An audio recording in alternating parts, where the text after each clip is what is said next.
Hello friends. Exam है 2 दिन बाद 13th को। मुझे मालूम है लास्ट अटेम्प्ट है तो और ज़्यादा टेंशन है। देखो दोस्तों, बिल्कुल मत चिंता करो। आई एम प्रिटी श्योर आप इसी अटेम्प्ट में क्लियर करोगे। मतलब आपको ये तो सोचना ही नहीं है कि सर क्या होगा, सर हम टेंशन में हैं, पता नहीं पेपर क्लियर होगा या नहीं। नहीं, मुझे आप पे फेथ है, आपको भी अपने पे पूरा फेथ रखना है। Believe me, you will score wonders. आप पक्का इसी अटेम्प्ट में क्लियर करोगे, कोई टेंशन वाली बात नहीं है। लास्ट अटेम्प्ट है तो हो, क्या फर्क है, बिल्कुल चिंता मत करना। अच्छा, पढ़े क्या क्या ना पढ़े, क्योंकि देखो टेंशन तो हमारी पूरी प्रोडक्टिविटी खत्म कर देगी, इसलिए टेंशन की हम बात नहीं कर रहे। अब हम सिर्फ पढ़ाई की बात करेंगे कि 11th है आज, 13th को पेपर है, किस तरीके से पढ़ें, किस पे ज्यादा एम्फेसिस करें, किस पे कम एम्फेसिस करें, कौन सा टॉपिक पहले पढ़ें, कौन सा बाद में। तो दोस्तों मेरे ख्याल से सबसे ज्यादा इंपॉर्टेंट टॉपिक्स क्या है, पहले मैं आपको वो नोट करा दूं ओल्ड कोर्स के हिसाब से। एक तो आपका एक्टिविटी बेस्ड सबसे इंपॉर्टेंट है। इसमें से आई बिलीव एक क्वेश्चन, देखिए पास्ट में भी हमेशा एक आता ही आता है, आई बिलीव यही फ्यूचर में भी होगा, रिपीट होगा। एक थ्रोपुट अकाउंटिंग में से हमेशा आता ही आता है, एंड आई बिलीव इस बार भी एक आएगा ही आएगा। फिर आपको थोड़ा सा जो ध्यान रखना है वो बजटिंग पे ध्यान देना है। इसमें से एक क्वेश्चन हमेशा आता है, आगे भी आएगा। और स्टैंडर्ड कॉस्टिंग, मुझे मालूम है थोड़ा टफ टॉपिक है, स्टैंडर्ड कॉस्टिंग या ट्रांसफर प्राइसिंग, जो आपको इजी लगे उस टॉपिक को आप ले लीजिए, क्योंकि इनमें से भी क्वेश्चन आता ही आता है। My dear friends, my dear friends, मैं बाकी टॉपिक्स को अभी नहीं कह रहा। एक ओल्ड कोर्स में सिमुलेशन और इसमें सिंप्लेक्स लिख लीजिए, ये ओआर के अंदर ही आपका सिंप्लेक्स एलपीपी में, इन दोनों के चांसेस भी ज्यादा है।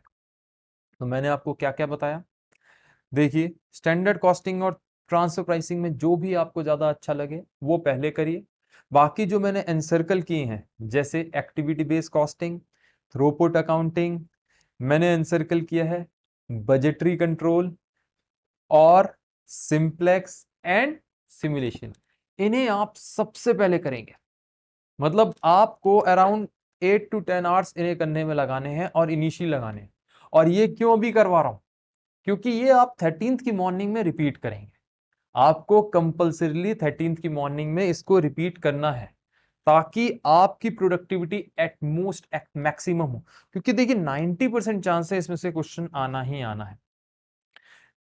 बाकी टॉपिक्स भी इंपॉर्टेंट हैं, मैं ये नहीं कह रहा। अच्छा, एक चीज और आपको साथ में करनी है इन टॉपिक्स के साथ, या तो स्टैंडर्ड कॉस्टिंग और you are suppose to do transfer pricing as per you.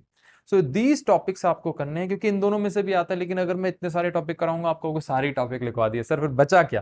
फिर तो आपने कहा सारी टॉपिक इंपॉर्टेंट है, फिर बचा क्या? तो आपको क्या करना है दोस्तों, आपको क्या करना है प्लीज ये याद रखना। अच्छा, एक चीज और, ये जो प्रॉफिट, मैं सिलेबस में से बता रहा हूं, मैं चैप्टर वाइज नहीं बता रहा हूं, ये सिलेबस खोल रखा है ओल्ड कोर्स का।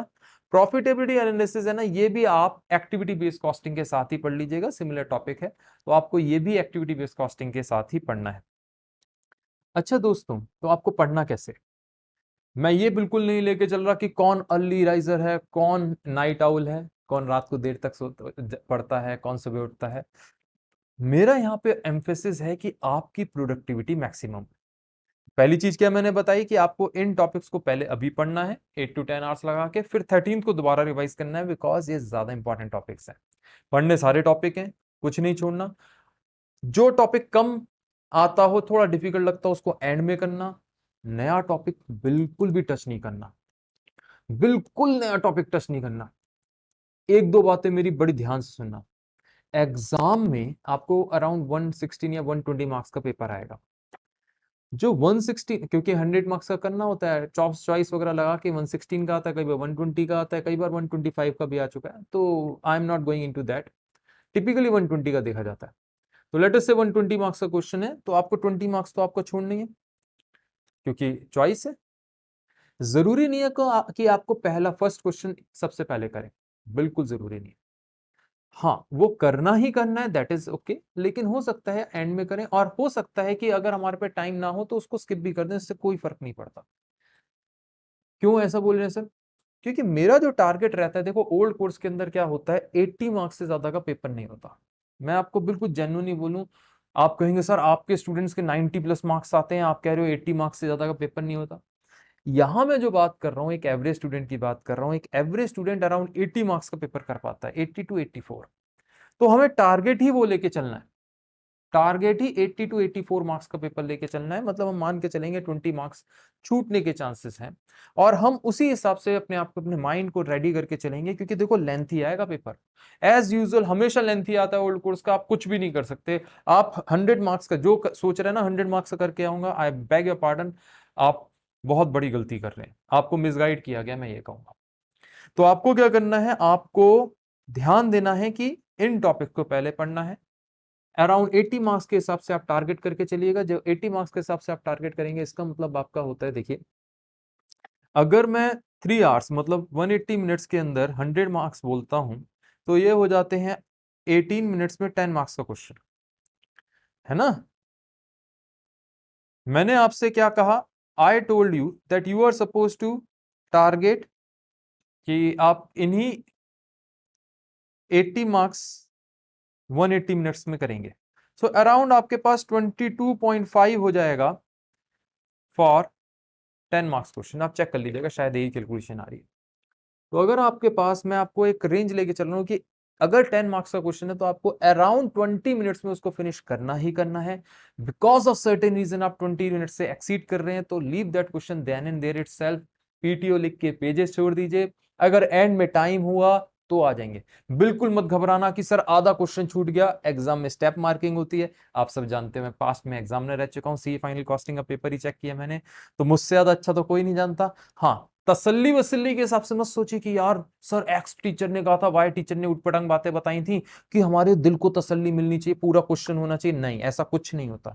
पूरा क्वेश्चन गया तेल लेने, जितना करोगे उसके हिसाब से नंबर मिलेंगे। आखिर में कई बार क्या होता है, जस्ट गलती जरा सी होती है, हम उसी में अटक जाते हैं, और बाकी क्वेश्चंस में, नवंबर 2009 का मैं एग्जांपल देता हूं, स्टूडेंट्स के सामने पर्ट सीपीएम का क्वेश्चन आया, 1.5 घंटा स्टूडेंट ने उसी एक क्वेश्चन पे लगा दिया, 1.5 आवर आउट ऑफ 3 आवर्स, फिर बाद में आके रो रहे थे। मतलब आप सोचिए क्यों यार, 10 मार्क्स का question, leave it after 20 minutes, why you are investing 1.5 hours. तो आप बिल्कुल ही मत सोचिए कि बस अब होने वाला है, अब तो हो गया, अब तो खत्म, नहीं। प्रोजेक्ट क्रैशिंग का क्वेश्चन था, आप चेक कर सकते हैं, बहुत लेंथी क्वेश्चन था, स्टूडेंट्स ने स्टुपिडिटी दिखाई थी। आपको ऐसा कुछ नहीं करना, जितना हो गया उतने पे छोड़ दीजिए, उतने नंबर मिल जाएंगे। आप ये अपनी सेटिस्फेक्शन घर जाके खाने पीने में लगाना, इन चीजों में मत लगाओ। इस चीज में स्ट्रेटेजी चलती है, सेटिस्फेक्शन नहीं चलती। स्ट्रेटेजी कहती है कि आपको स्टेप मार्क्स मिलेंगे, तो जितना हो गया उसके बाद अगले क्वेश्चन पे आओ, फिर अगले पे आओ, एंड में टाइम होगा तो उस पेज जो छोड़ा था उसमें कर लेंगे। 2 पेज चाहे एक्स्ट्रा छोड़ दो, पीटीओ लगा, कौन सा पैसे ले रहा है ICA। ठीक है। एक बहुत इंपॉर्टेंट चीज, बहुत ज्यादा इंपॉर्टेंट है, आपको फूड पे बड़ा ध्यान रखना है इन 1-2 डेज में। आपको प्लीज, आप में से बहुत लोग कहते हैं ना सर आप एज क्यों नहीं कर रहे, क्या मतलब हेल्थ का आपका क्या राज है, आप इतने लीन कैसे दिखते हैं, आपकी एज की, आपसे बहुत यंग टीचर्स बहुत एजेड लगते हैं आपसे। देखो उसका सिंपल रीजन यही है, मैं ज्यादा एक्सरसाइज वगैरह तो कुछ भी नहीं करता, लेकिन हाँ मेरा फूड पे कंट्रोल है। याद रखिए, अगर आप यहाँ पे आप ऑयली फूड वगैरह खाएंगे तो आप सोएंगे। अगर आप ऑयली फूड वगैरह नहीं खाएंगे, आप फ्रूट्स वेजिटेबल्स सैलेड्स वगैरह यूज करेंगे, आप, कोई जरूरी नहीं है कि स्पेशली आप कोई डिशेस रखें बहुत सारी, आप नॉर्मल आप खाते जा रहे हैं, पढ़ते जैसे ही थक गए टॉपिक चेंज, फिर थक गए टॉपिक चेंज। ये मत सोचना कि यार आधा टॉपिक ये हुआ, आधा ये हुआ, आधा नहीं। यार 1.5-2 डेज हैं, उसमें ये इसी तरीके से पढ़ाई की जाती है। ये नहीं कि पहले एक टॉपिक फिनिश करेंगे फिर पूरा दूसरे के पर आएंगे, ऐसा कुछ नहीं होता।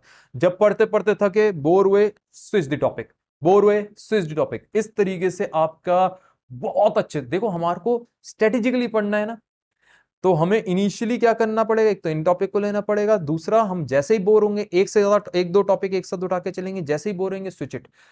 प्रेफर करिए थ्योरी और न्यूमेरिकल एक साथ लेके चलिए, जैसी थ्योरी में स्विच हुए न्यूमेरिकल पे आ गए, न्यूमेरिकल में स्विच हुए थ्योरी पे आ गए। इस तरीके से आप पढ़ेंगे, बिलीव मी आप बहुत अच्छा स्कोर करेंगे। एक बार लास्ट टाइम और रिपीट कर रहा हूं, स्ट्रेस नहीं लेना, अपने पर कॉन्फिडेंस रखना, बिल्कुल मत सोचना कि यार अटेम्प्ट बढ़ रहा है नहीं बढ़ रहा, क्या होगा अगर मेरे अच्छे नंबर नहीं आए। मुझे आप पे कॉन्फिडेंस है तो आपको क्यों नहीं है, शो सम कॉन्फिडेंस। वैसे भी एक बात बताओ, इस एग्जामिनेशन की इतनी औकात है कि तुम्हारे सामने टिक जाए? नहीं टिक सकता। I have faith on you. आप अपने आप पे फेथ रखिए, विश्वास करिए, आप बहुत अच्छा स्कोर करेंगे दोस्तों। Have faith on yourself. I wish all the best to all of you. May God bless you. Bye bye.